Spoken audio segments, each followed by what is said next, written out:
What's going on? What's going on, world? What up, what up, what up, what up? We got another episode of the Mission Radio Show right here on Fishbowl Radio Network. What's happening, Dwayne? What's up with the Funkster? Oh, man, I'm doing good, especially about this show today. You know it. Glad to be back in the building on this beautiful Saturday. On this beautiful Saturday. No rain? No rain. It's a little chilly out there, but it's a little chilly. Get a coat. We need a little bit of a season here in Dallas. Yeah, we need a little bit. Season. Just a little season, you know. Season. It'll be summer again next week, so nobody worry. It's going to be 74 degrees Christmas Day. It's going to come back, everybody just be easy. Summer will be back in a couple of weeks.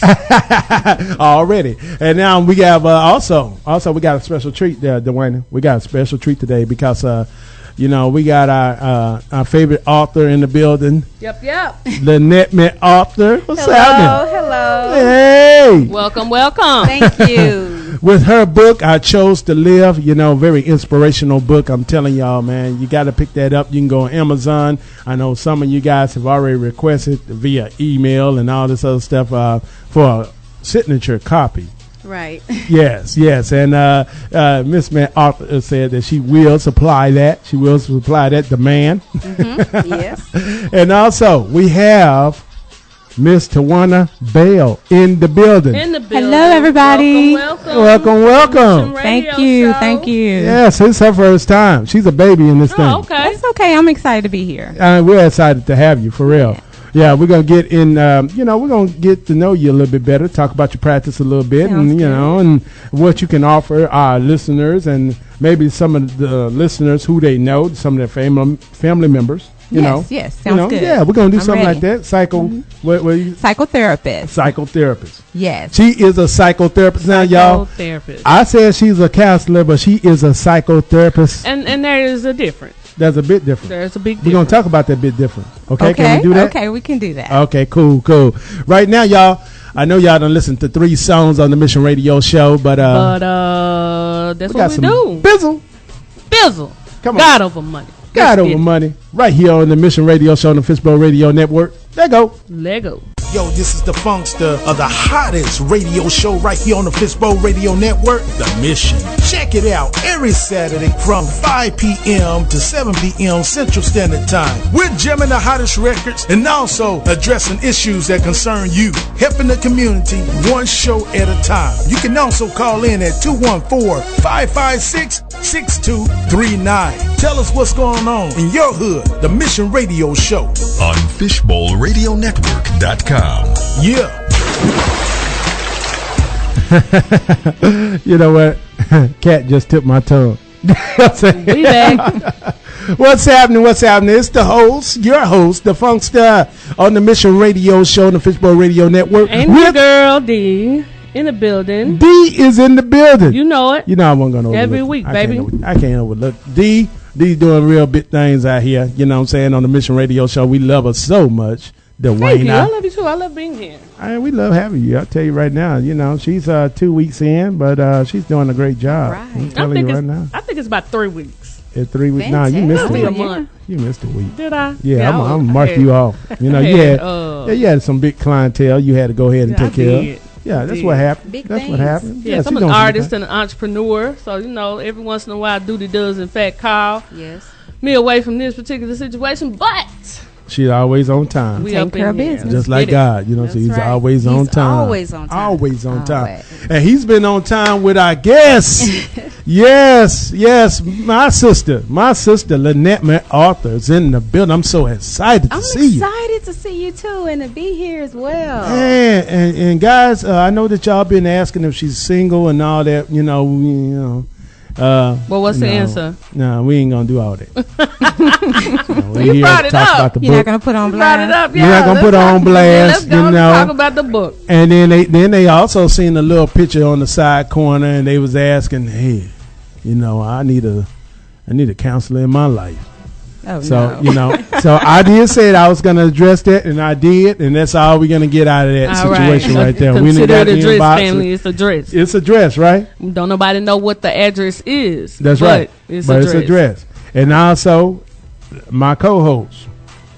I'm spoken for 2-3 times over. There you go. Yeah, the deacon got her.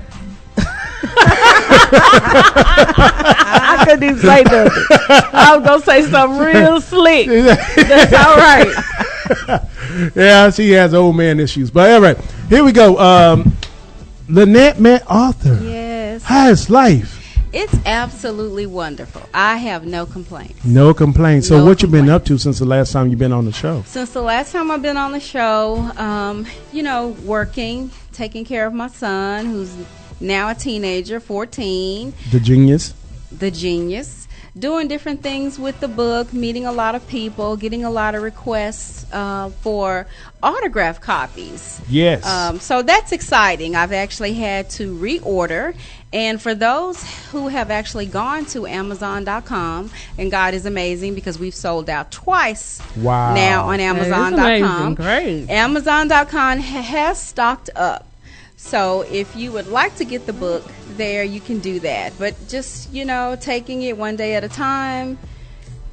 You know what? That's about it. That's excited about what fantastic. God is doing. And as I said, I have no complaints. No complaints. Isn't it a good life when you have no Yes, it complaints? No is. complaints. Isn't it? And this show was so important because now we're in the holiday season. Yes. And, usually that's when we always ask you to come on the radio show because, we have a lot of people out there who have suffered loss throughout the year. And peace out to all those out there in California who has lost family members. Yeah, Yeah. definitely a huge tragedy. Yes. Yeah. Right here at the holiday time, 12 people, 12 people. The one. 12 casualties. Come on now. And so many more injured. Yeah. Senselessness. When I Yeah. saw it on the news, I was like, "Oh, tactical gear, huh? This Yeah. is just crazy." It's crazy. It's cray. And then, the thing is that these people are having to gather, together for the Christmas holiday without those loved ones. Without Yep. them. Yeah. And, and it's a senseless death. It's not like they died because of some illness. That Or was, natural disaster or natural something disaster. beyond They were somebody's taken. They were control. Exactly. So that's where somebody like you, Miss Laynette McArthur, your book, I Chose to Live. Can you give us, maybe, for our new listeners, Okay. maybe some of the reasons why you wrote that book? I wrote the book because I didn't like who I had become. I am by nature and naturally, I'm a type A personality. I'm an extrovert. I'm bubbly. I'm live. I'm upbeat. And anyone who knows me, my family, when you saw me, you saw Lauren. Right. We were always together. So for her to not be here was one of the most difficult times. I didn't like who I had become. One afternoon, just looking in the mirror, not recognizing myself. Right. I said, okay, I have to do something because this is not who I am. That's right. So, it was a process to even get to the point to begin writing the book. So for me, if I could do the things that I did to be here, then surely there's somebody else that needs my help. And just talk about your book really quickly. Give us just a brief synopsis of what your book is about and what it can do for our listeners. The book is about my life and my daughter's life, Lauren, who died when she was 9 years old. It chronologues our life from start all the way to the end, complete, clear, cut and dry steps about what happened. It is about finding yourself in the midst of this deep, dark place and how grief and depression took over my life and changed me from the person that I was. So I had to make a conscious decision, and the book is about making a decision. It is about making a declaration. It is about making a decree for your life to either, after the significant person that you've lost, you get to a place and say, am I going to live over here or am I going to die? That's right. Wow. Because people say that they're living, but rather they're existing. So are you going to live, as you state, but basically exist, or are you going to die and let the loss take you out? And talk about that a little bit. What do you feel is the difference between living, as you describe it, and existing? Living is just as, we talk about the Lord a lot. The Lord says that He wants us to have a good life and to be prosperous and to live and and enjoy life. Yep. Waking up every day, the people in your life, being happy, all of those things, living, actually doing some of the things that you've dreamt about doing, going to places that you want to go. Taking part. And building relationships and making lifelong experiences, meeting people on your path of life. It is about living, traveling the world. You know, we could talk about living in so many different areas, but it is really about that. Taking advantage of the time that we have here, because tomorrow is not promised. No. So every day, I'm going to take advantage of the time that I have. I'm going to live. I'm going to do what I want to do. I'm going to be happy. I'm going to love my family. And that's your living. That's living, yeah. Right. So existing. Existing on the other side, to me, is more of a robotic form. Your alarm clock is programmed. Right. So that, to me, existing fits that. My alarm clock goes off. I'm going to get up. I'm going to wash my face, brush my teeth, put my clothes on, do my hair, drive to work, get coffee, hi, hello, go about my day, robotic.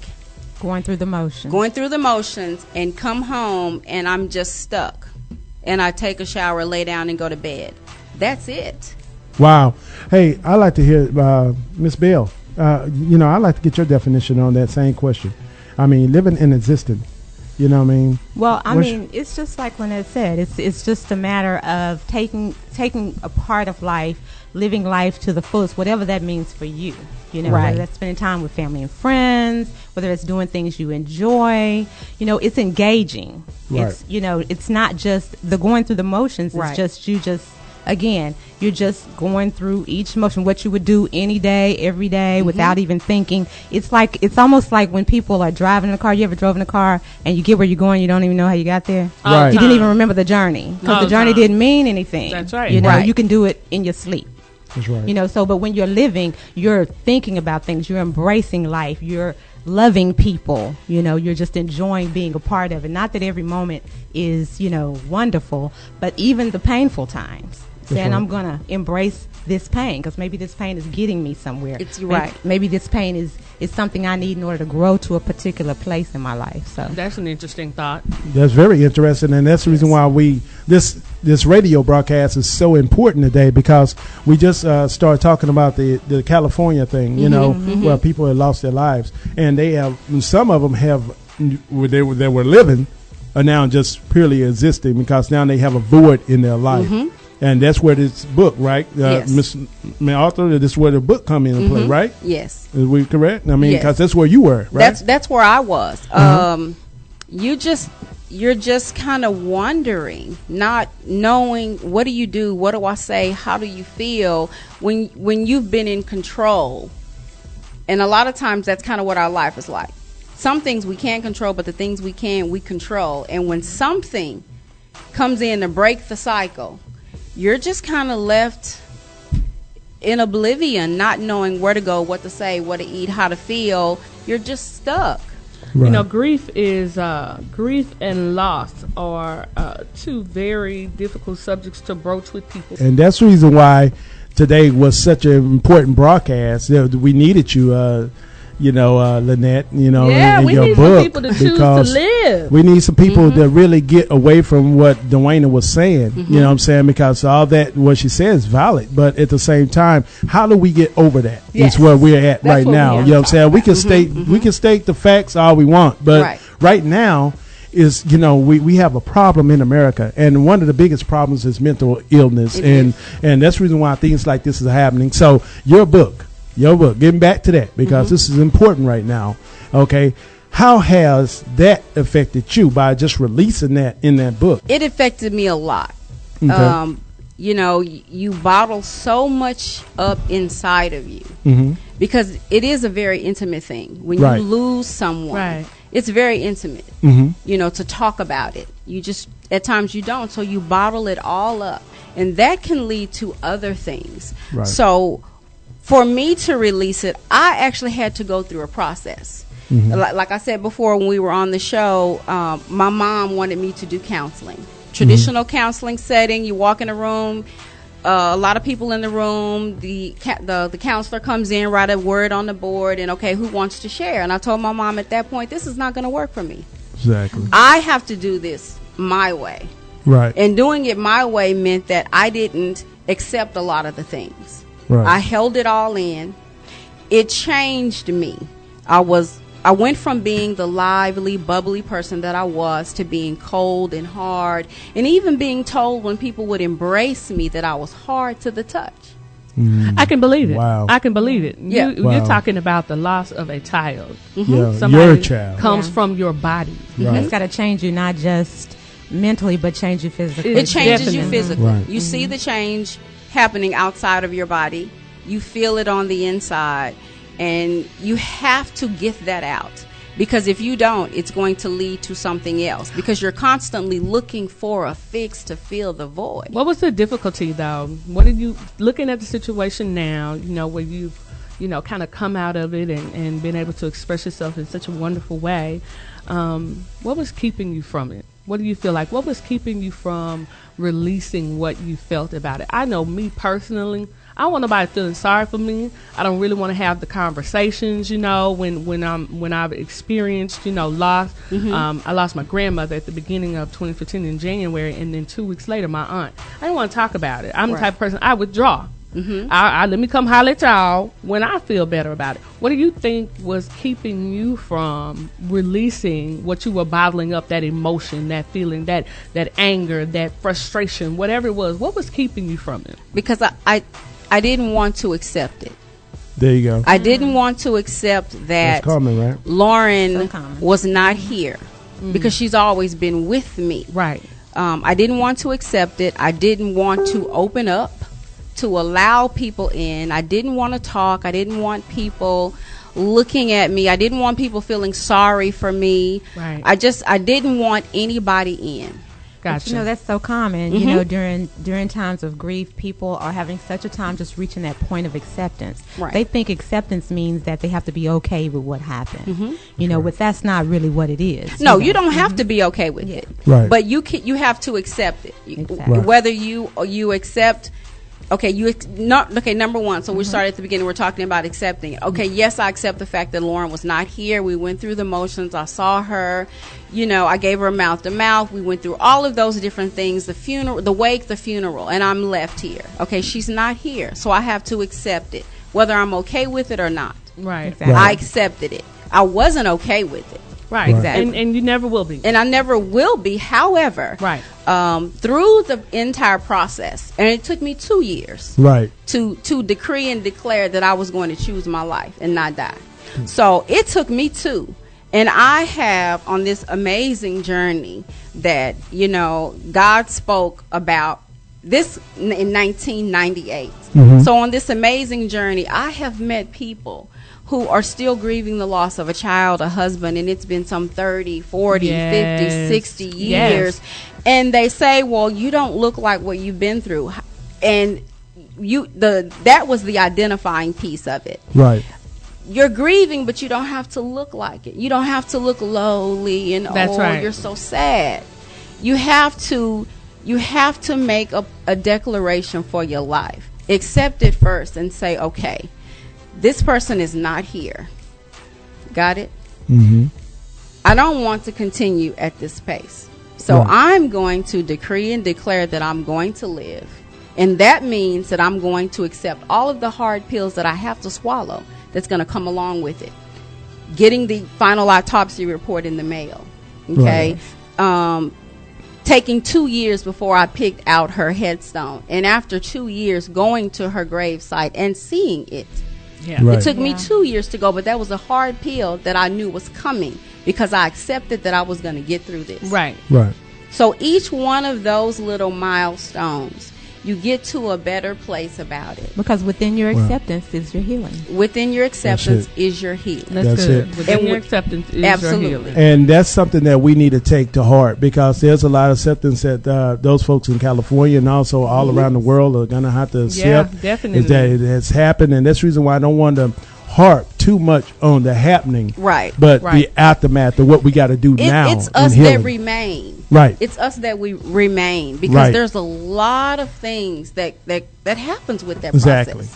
I think Tawana, you could probably, from your perspective on mental health and grief and loss, once you accept it, for those that remain, it really is a process. There's no 10-day step program to tell you how to grieve to get through it. However, you can, but you have to say, I'm going to accept it. Yeah, and it's not a one-day thing. It may be you have to accept it today, Right. and then you wake up tomorrow morning and you might need to accept it again. Absolutely. So it's getting there. It's reprocessing the event as many times as you need to get you to where you need to be. And even in those instances where you don't want to reprocess it, it's going to come up anyway, because that's the way that the mind works. And that's a great point. Even if you have to accept it today, tomorrow. So for me, I said, okay, I'm going to do this. I decreed and had to declare that I was going to live every day for 2 years, sometimes 5, 6, 12, 14, 15 times a day. Because even though Lauren died when she was 9, you recall, I had a 9-month-old son. That's right, man. That's right. That's right. So if it meant that I had to say, okay, Lenini, because that's what my family calls me, I'm going to decree and declare that I'm going to live. I'm going to choose my life. If I had to do that 20 times, then I did that. Right. I did that. Yeah, you had somebody else you should need Right. to be here for, your child. That's it. Absolutely. And the thing is, that's the reason why this title to your book is so appropriate, because it says, I chose. So meaning You that have a choice. you have You a have to make a choice in it. decision. You made You have a conscious Yes. decision. Yes. You get to a quiet place Right. and you say, am I going to exist or am I going to live? No matter how long the process takes, you have to get tired of where you are and how you feel. You don't want to be angry anymore. You don't want to be bitter. You don't want to be sick. Right. You don't have an appetite. I don't want to shower. I don't want to comb my hair. You're mad at the world today, and you just don't want to talk tomorrow. Get to a quiet place when you know 100% sure Right. that you are in your right mind, That's right. and make a choice. And make Because a choice. you can make a choice. That's right. And the thing is, when we come back from break, I want to ask you how much of this, because you're a believer. I know that you're a absolutely. Christian all the way. Absolutely. So we want to ask you a question about God and the influence that, the relationship that you have with Him. Okay. How that affect your healing as Oh, well. my gosh. Okay. Because shook I know my it foundation. did. I know it did. And we'll be right back. This is your host, the Funk Stud, and your also girl, D. And we have our DaMission lovely Radio guests on the Fishbowl Radio Network. It's the Mission Radio Show right here on the Fishbowl Radio Network. This is your host, the Funk Star. I'm in the your girl, building. D. And the girl, And we back. D. What's up, D? We back. We back? Are we Yeah. back? All right. Yeah, it's getting good this evening. It's getting good. And, I was talking to the author right here. We have the great author in the building, Laynette McArthur, my sister. How you doing? Good. I'm good. That's good. We're so happy to have you. I'm and happy also, to be here. we have Tawana Bell in the building. We're happy to have Hello, I'm here. Yeah. And you know what? I just had some family slip in as well. Isaiah and his beautiful, beautiful, beautiful wife, Erica. Yeah, they are both in the Hi, building as Isaiah, well. Erica. Yeah, Hi, yeah, Erica. yeah. That's my bro. So you was telling me some things about what was happening. Walk us through that real quick, like you was with me. We were talking over the break about we were talking about music, and I was sharing that at the time we were living in Houston, and Destiny's Child, it kind of really hit the scene and blew up. And Lauren's favorite song was Emotions. Right. On their very first CD, Emotions, Taking Me Over. And the day that I decided that I was going to have to box up her things and pack, her things away, because we had bought a new home about 2 years prior, a year and a half so prior. And if we were going to stay, then I had to make some changes. So I was going to turn her room into Lynn's room, at the time who was a baby. Right. So the day that I decided to, I played that song and I put it on repeat. I cried.